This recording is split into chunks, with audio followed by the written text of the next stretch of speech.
Well, down, we get here, do that angle back again. Wait, I love that too, so let's do both. I'm gonna zoom in.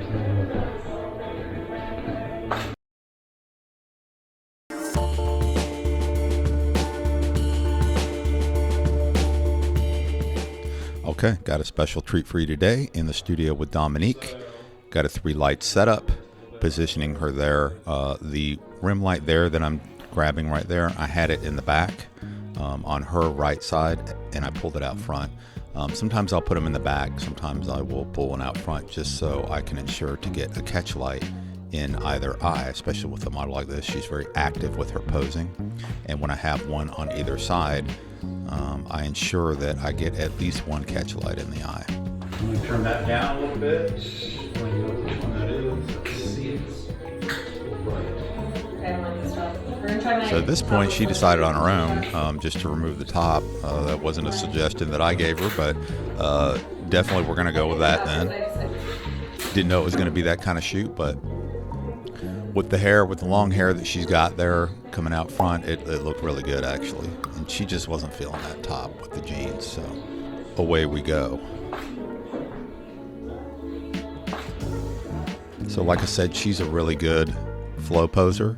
I don't have to direct her too much, and I will a little bit later, you'll see, but she's very experienced, and unless she's doing something, unless I have something specific in my mind, I'll direct her in that case. But you can see I'm shooting at 5.6 in the studio here. We do have some daylight coming in. On camera, the camera's black at 5.6 at 1/200 shutter. There may be a tiny bit of light peeking in, but not enough really to affect the shot. Sometimes if you do at 5.6, you do get a little light bleeding in, and it will affect the skin tones, especially if you have nasty like yellow overhead lighting. So just something to watch out for. You might want to go down to like f8 depending on your room. Another beautiful shot, and you can see that I'm doing a little bit of editing to clean up the background. I added some clarity to the background in some of those shots, so the next shot that comes up, you'll see that. I backed up here just a little bit to get some full body. You can see that the composition doesn't quite fit the entire backdrop in, and that's where the background cleanup needs to come in just a little bit, and I have some videos on that, which I'll link up above. And so right there you can see I'm doing an aggressive edit there. I'm actually adding a lot of clarity, which I don't usually do, but I just decided to try it this time, and I liked them. You know, you may not like them, you may like the originals, but that's what I went with. Here's some of my favorite shots here. Here's where I'm telling her to arch that back again, and let's get some of those again because I really liked them.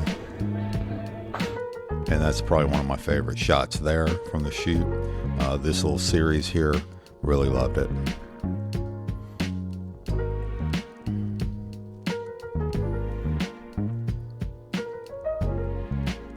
And I'm using the Tamron 28 to 75 here. I was zoomed in at 75 millimeters. I'm as far back in the room as you can see that I can get. I like to pull the model off the backdrop a little bit just to give some separation between the model and the backdrop.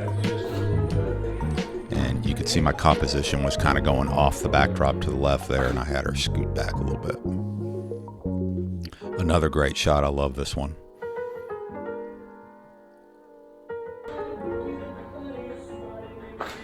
And I have a tendency to shoot low. You can see that I'm low. I have a tendency to shoot up a little bit. I just find that it's more flattering, especially in full body shots, but it makes it really difficult in a small studio to get them all in a shot. So, you know, shooting more straight on like I am there, if it was full body, you're going to get more of the model in the frame.